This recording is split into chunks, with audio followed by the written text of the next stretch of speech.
Viewers, welcome to metro style. வீடியோக்குள்ள போறதுக்கு முன்னாடி மெட்ரா ஸ்டைலை சப்ஸ்கிரைப் பண்ணாதவங்க சப்ஸ்கிரைப் பண்ணிட்டு கொஞ்சம் சப்போர்ட் பண்ணுங்க. வாங்க வீடியோக்குள்ள போகலாம். இன்னைக்கான விறுவிறுப்பான எபிசோட் என்னன்னு பார்க்கலாமா? கார்த்தி சொல்றாரு, என் மேல உங்களுக்கு நம்பிக்கை வரணும்னா ஒரே வழி தான் இருக்கு. ரேவதி கேக்குறாங்க, என்ன வழி அப்படின்னு சொல்லி கேட்கும்போது கார்த்தி சொல்றாங்க, இதை நான் எழுதுறேன், நீங்க வாசிச்சு காமிங்க அப்படின்னு சொல்றாரு. ரேவதி சரின்னு சொல்லிட்டு வாசிச்சுட்டே வராங்க. கார்த்தியும் அதுக்கேத்த மாதிரி எழுதிட்டே வராரு. கார்த்தி ரேவதி முன்னாடியே எழுதி காமிக்கிறாங்க. இங்க பாருங்க ரேவதி, 2 கையெழுத்து ஒத்து போதா அப்படின்னு சொல்லி கேக்குறாங்க. அதுக்கு ரேவதியும் கார்த்தி எழுதின பேப்பரை வாங்கி ரெண்டுமே ஒத்து போகுதான்னு பாக்குறாங்க. ஆனா ரெண்டுமே ஒத்து போகவே இல்லை. அதுக்கு கார்த்தி கேக்குறாங்க, என்ன ரேவதி 2 கையெழுத்தும் ஒத்து போகுதா அப்படின்னு சொல்லி கேட்கும்போது அதுக்கு ரேவதி சொல்றாங்க, இல்ல சார் 2 கையெழுத்து ஒத்து போகல அப்படின்னு சொல்லிட்டு யோசிச்சுட்டு இருக்காங்க. ரேவதி பாத்தீங்களா ரேவதி, நம்ம கார்த்தி ரொம்ப நல்ல டைப் ரேவதி, அவங்கள போய் கொஞ்ச நேரத்துல தப்பா நினைச்சிட்டீங்களே கேக்குறாங்க.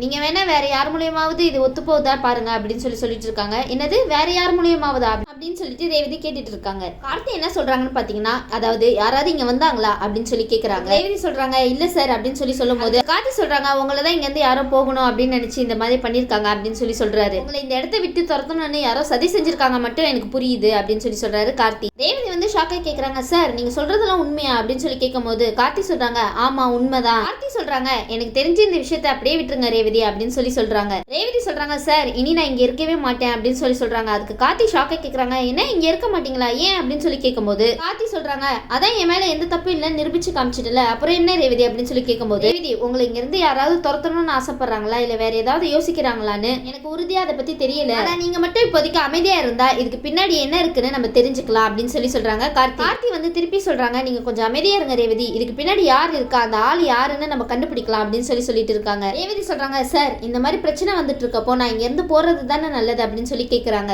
கார்த்தி கேக்குறாங்க, ரேவதி நீங்க கரெக்டா யோசிக்கிறீங்களா, நீங்க யோசிக்கிறது தப்புன்னு தான் சொல்லுவேன் நானு அப்படின்னு சொல்றாங்க கார்த்தி. ஆமா ரேவதி நீங்க யோசிக்கிறது தப்பு தான், கொஞ்சம் வெயிட் பண்ணுங்க, பின்னாடி யார் இருக்கான்னு கண்டுபிடிச்சு சொல்லுவாங்க கார்த்தி. நீங்க ஒன்னும் பயப்படாதீங்க. அந்த நேரம்னு பார்த்து ஈஸ்வரி சொன்ன விஷயத்தையே கார்த்தி அவங்க ஆங்கிள் சூப்பராகவே சொல்லியிருக்காரு. ரேவதி அச்சோ இவரை போய் தப்பா நினைச்சிட்டோமே அப்படின்னு சொல்லிட்டு அவங்களுக்கு கொஞ்சம் கஷ்டமாயிடுது அந்த இடத்துல. ஆனா அதே நேரத்துல கார்த்தி மேல நல்ல அபிப்பிராயமும் வந்துச்சுன்னு சொல்லலாம். கார்த்தி சொல்றாங்க, ரேவதி நீங்க இந்த விஷயத்த மனசுல போட்டு குழப்பிக்காதீங்க, இன்னைக்கு சாயங்காலத்துக்குள்ள இதுக்கு பின்னாடி யார் இருக்கான்னு நான் கண்டுபிடிக்கிறேன், நீங்க கவலைப்படாதீங்க அப்படின்னு சொல்றாரு கார்த்தி. ரேவதி கேக்குறாங்க, எப்படி சார் முடியும் அப்படின்னு கேட்கும் போது, உங்களாலதான் முடியும் ரேவதி அப்படின்னு சொல்றாரு. என்னாலயா என்னால என்ன சார் முடியும் அப்படின்னு கேட்கும்போது, நீங்க இந்த விஷயத்த போய் வெளியே போய் ரியாக்ட் பண்ணீங்கன்னா என்ன ஆகும், இந்த விஷயத்த செஞ்சவங்க என்ன நினைப்பாங்க, ஐயோ பாஸுக்கு இவங்களுக்கும் சண்டை வரல போலியே, அப்ப வேற ஏதாவது காரணம் இருக்கும் அப்படின்னு யோசிச்சுட்டு இருந்தவங்க அப்படியே பதுங்கிடுவாங்க. நீங்க அந்த மாதிரி பண்ணாம கேஷுவலா வெளியே போயிட்டு கோவப்படாம உங்களோட வேலையை நீங்க பாத்தீங்கன்னா தப்பு பண்ணவங்க யோசிக்க ஆரம்பிப்பாங்க, என்ன இவ அசால்ட்டா இருக்கா, இவங்க கிட்ட தேவையில்லாம பேச்சு கொடுப்போம் அப்படின்ட்டு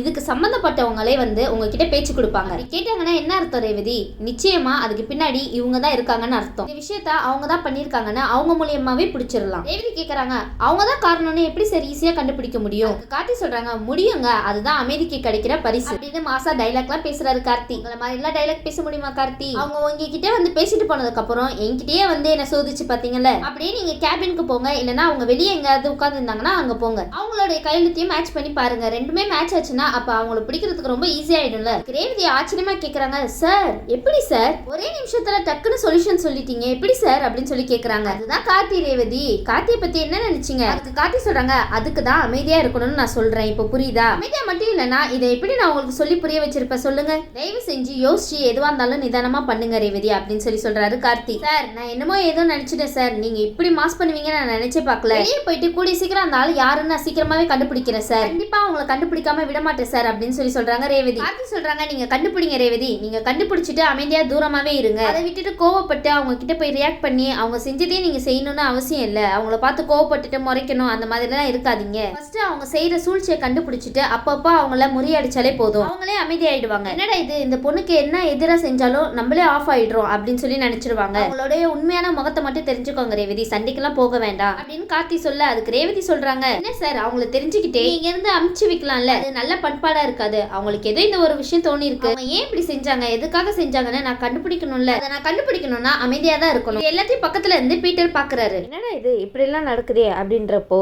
ரேவதி அங்க இருந்து கிளம்பி அமைதியா போயிட்டாங்க. என்னடா இவ அமைதியாக போயிட்டாலே, அச்சோ இப்போ என்ன பண்ணுறது அப்படின்னு சொல்லி நினைக்கும் போது ஏதாவது ஒரு விஷயம் நடக்கும் அப்படின்னு நினச்சா அவள் பாட்டுக்கு அமைதியாக போயிட்டு இருக்கா, ஒன்றுமே நடக்காமல் போயிடுச்சு, இப்போ என்ன பண்ணுறது அப்படின்னு பிரியா நினச்சிட்டு இருக்காங்க. என்னடா நடந்துச்சு அப்படின்னு பீட்டரை கேட்கும்போது, நானே எழுதி கொடுக்கணும்னு தான் நினச்சேன், ஆனால் இவ்வளோ சீக்கிரம் இப்படிலாம் நடக்கும்னு யோசிக்கவே இல்லை. ஆனால் ரேவதி என்கிட்ட என்ன வந்து சொன்னான்னு தெரியுமா அப்படின்னு யோசிச்சுட்டு சொல்கிறாங்க கார்த்தி. கார்த்தி வந்து நடந்ததெல்லாம் சொல்கிறாங்க. சூப்பர்டா மச்சான், சீக்கிரம் சூப்பராக பர்ஃபார்மன்ஸ் பண்ணுவேன்னு எதிர்பார்க்கவே இல்லை, இதே மாதிரி தான் யோசிக்கிறியா, இப்போதான் அவளை சமாதானம் பண்ணி அனுப்பி வச்சிருக்கேன், தேவையில்லாம நீ முதல்ல இருந்து ஆரம்பிக்காதடா, நீ இந்த மாதிரி பண்ணலனா வேற யாரடா பண்ணிருப்பா அப்படின்னு சொல்லி கேட்கும்போது யார் காரணம் அப்படின்னு சொல்லி கேட்கும்போது அதுக்கு கார்த்தி சொல்றாரு, ரேவதியை நீ ஃபாலோ பண்ணு, பக்கத்துல யாராவது வந்துட்டு போறாங்களா அப்படின்னு தெரிஞ்சுக்கோ அப்படின்னு சொல்லி சொல்றாரு கார்த்தி. ரேவதி வந்து சுத்தி சுத்தி பாக்குறாங்க, யாரோட வேலையா இருக்கும் அப்படின்னு சொல்லிட்டு சுத்தி சுத்தி பாத்துட்டு இருக்காங்க. ரேவதி நினைக்கிறாங்க அவங்க கேபின்ல உட்காந்துட்டு யாரோட வேலையா இருக்கும் அது அப்படின்னு நினைச்சிட்டு இருக்கப்போ பிரியா வந்து நோட் பண்ணிட்டாங்க அதை.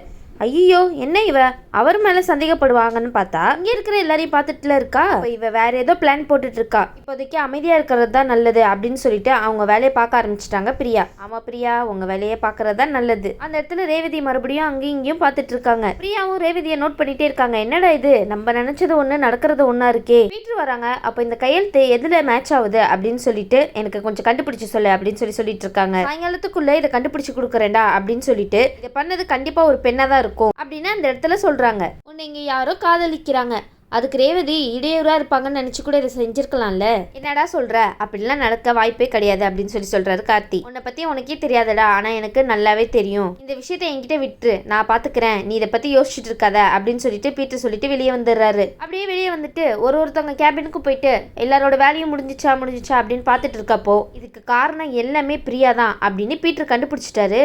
பரவாயில்லையே பீட்டர் சார், நீங்க வந்து ரொம்ப சுறுசுறுப்பாவே எல்லா விஷயத்தையும் சீக்கிரமா கண்டுபிடிச்சிட்டீங்களே. பீட்டர் நினைக்கிறாரு, ஓ இத உன்னோட வேலை தானே எல்லாமே அப்படின்னு சொல்லிட்டு இதை எப்படி கொண்டு போகணும்னு எனக்கு தெரியும், நான் சும்மா விட மாட்டேன் அப்படின்னு சொல்லி நினைச்சிட்டு இருக்காரு பீட்டர். மேடம் இப்பதான் சார் கூப்பிட்டு இருந்தாரு அப்படின்னு சொல்லிட்டு அந்த இடத்துல பீட்டர் சொல்லிட்டு இருக்காங்க. பிரியா கிட்ட பீட்டர் சொல்லிட்டு இருக்காரு. அதுக்கு வந்து பிரியா கேக்குறாங்க ஏன் அப்படின்னு சொல்லி கேட்கும்போது ஐயோ என்ன கூப்பிட்டுருக்காங்கன்னா கண்டுபிடிச்சிட்டாங்களோ அப்படின்னு சொல்லி நினைக்கிறாங்க பிரியா. சேச்சே அதுக்கெல்லாம் வாய்ப்பு இருக்காது அப்படின்னு சொல்லி நினைச்சிட்டு இருக்காங்க.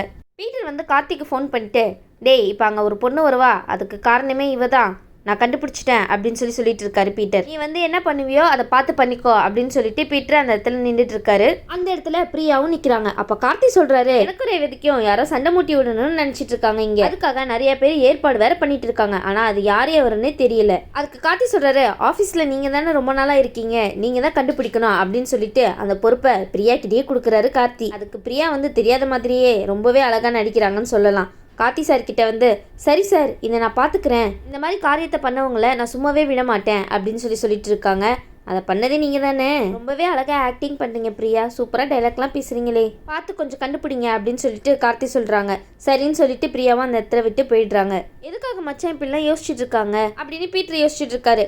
அதுக்கு கார்த்தி வந்து சொல்றாரு, சரி பிரியா நீங்க இப்ப போங்க, ஒரு நிமிஷம் பிரியா, இந்த விஷயம் வந்து ரகசியமாவே இருக்கட்டும், யாருக்கும் எதுவும் தெரிஞ்சுக்க வேண்டாம் அப்படின்னு சொல்லி கார்த்தி சொல்லிடுறாரு. அதுக்கு பிரியா நினைக்கிறாங்க, நல்ல வேலை நம்மள சந்தேகப்படலப்பா அப்படின்னு சொல்லிட்டு போறாங்க. இந்த வாட்டி நான் தப்பிச்சிட்டேன்ப்பா அப்படின்னு சொல்லிட்டு ரேவதி கிட்ட வந்து பேச்சு கொடுக்குறாங்க. என்ன ரேவதி நீங்க பாஸ் கிட்ட வந்து இப்படி கோவப்பட்டீங்களாமே, என்ன சொல்றீங்க, உங்களுக்கு எப்படி இதெல்லாம் தெரியும் அப்படின்னு ரேவதி பிரியா கிட்ட கேட்கும்போது, பாஸ் தான் எனக்கு கூப்பிட்டு இந்த மாதிரி இந்த விஷயத்த கண்டுபிடிக்கணும்னு என்கிட்டயும் பீட்டர் கிட்டயும் பொறுப்பு கொடுத்துருக்காரு அப்படின்னு சொல்றாங்க. ஓ அதனாலதான் உங்களுக்கு தெரிஞ்சிச்சா, சரி சரி அப்படின்னு சொல்றப்போ என்னடா இவன் இந்த அளவுக்கு பெர்ஃபார்மன்ஸ் பண்ணிட்டு இருக்கா, சரி வீடு பாத்துக்கலாம் அப்படின்னு சொல்லி நினைச்சிட்டு இருக்காங்க. இவகிட்ட கொஞ்சம் கேர்ஃபுல்லா தான் இருக்கணும் பிரியா யோசிச்சுட்டு இருக்காங்க. சரின்னு சொல்லிட்டு பீட்டரும் போயிடுறாங்க. அப்போன்னு பார்த்து ரேவதிக்கு மனசெல்லாம் ஒரே குழப்பமாவே இருக்கு. இதே மத்தவங்களா இருந்தா என்ன நினைச்சிருப்பாங்க, எல்லாத்தையுமே வந்து கண்டுபிடிச்சிட்டு எல்லா விஷயத்தையுமே டக்குன்னு புரிஞ்சுக்கிட்டு நீங்க இங்க இருந்து போலாம் அப்படின்னு சொல்லியிருப்பாரு. ஆனா அவரு அப்படிலாம் சொல்லவே இல்லையா அப்படின்னு கார்த்தியை பத்தி பெருமையா நினைச்சிட்டு இருக்காங்க ரேவதி. அந்த சமயம் பார்த்து ரோகிணி வந்து ரேவதி பக்கத்துல உட்கார்றாங்க. அக்கா எல்லாரையும் நான் சின்ன வயசுல கோவப்பட்டு தான்க்கா பார்த்திருக்கேன், ஒருத்தர் பக்குவமா இருந்து நான் பார்த்ததே கிடையாது, என்னது இது அவளை பத்தியே யோசிச்சு பேசிட்டு இருக்கா, சரி ஏதோ ஒன்று நல்லதுதான் அப்படின்னு சொல்லிட்டு இருக்காங்க. அம்மா 10 அடி பாஞ்சா அவர் 100 அடி பாயிறாரு, அது வரைக்கும் சந்தோஷம் தான். சூப்பர்மா, நீ எல்லாத்தையும் புரிஞ்சுக்கணும், எது நடக்குதோ அது உண்மை கிடையாது, கண்ணால காண்பது எல்லாமே போய், நம்ம தீர விசாரிக்கணும் தான் எல்லாரும் சொல்லி கொடுத்துருக்காங்க. அதே மாதிரி தான் இப்பயும் நடந்துட்டு இருக்கு, நீ பொறுமையா இரு, உனக்கே எல்லாம் புரிய வரும், நீ நல்ல பாதையில தான் போயிட்டு இருக்க அப்படின்னு ரோகிணி சொல்லிட்டு அங்க இருந்து போயிடுறாங்க. சரி எல்லாமே ஏதோ நல்ல விஷயமா நடந்தா சரிதான். வியூவர்ஸ் இந்த வீடியோ உங்களுக்கு பிடிச்சிருந்துச்சுன்னா மறக்காம மெட்ராஸ் ஸ்டைலை லைக் பண்ணுங்க, ஷேர் பண்ணுங்க, சப்ஸ்கிரைப் பண்ணிடுங்க. Thank you.